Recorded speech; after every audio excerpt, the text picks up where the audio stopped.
Guys, may gagawin kami ngayon. Meron kaming ipaprank na tao.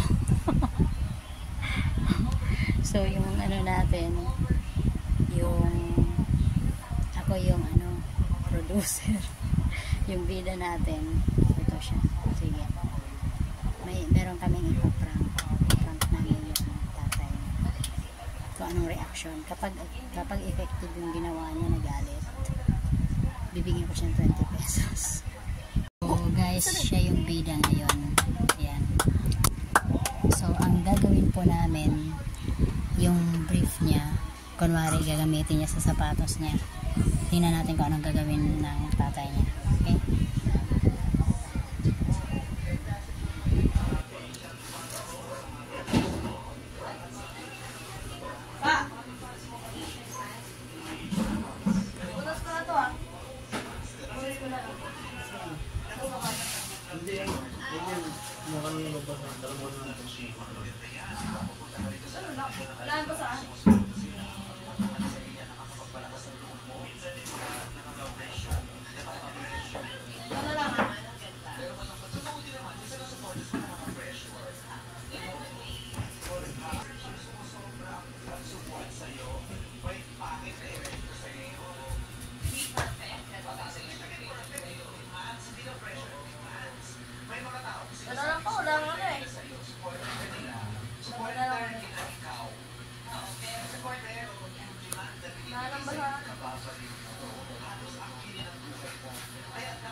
Yung pressure and demands ng mga supporters nila.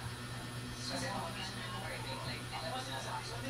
yung supporters nila, serious supporters, ang hangad nila ito. Hindi nila pinaghirap niya doon sa paligid mo na hindi ka sasay. Pero isang grabe. Opo, nagiging toxic ang pagiging supporter o sakasakal. Nakikabel na ganyan? Oo, di ba? Di ba sinasabi ko sa inyo? Pero yun sa kanya, for example, mo nakaka-pressure kasi hindi ko pa po alam kasi baka i-expect nila yung mga performance ko na magaling talaga pero kasi para sa akin, hindi ko pa alam kung ano magiging performance ko. Pero mas ako sa sarili mo, alam ko kung ano naniniwala ka. Badong, anong ginagawa nila dyan? Yung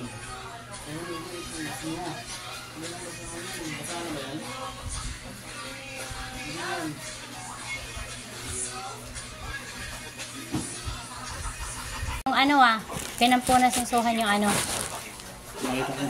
o tas pinatanggal mo, tas di mo pinagalitan? Pinatanggal ko, tanong siya. Pinatanggal mo nga, pero wala ka lang reaction, parang hinayaan mo lang. Malamang, pinagalitan ko. Pinabihan. Ewan ko sa'yo ba dong? Grabe ka talaga. Parang kinonsinti mo pa na gamitin niya yung niya. Guys, sorry ha. Hindi successful yung ginawa ng bida natin. Hindi nagalit eh.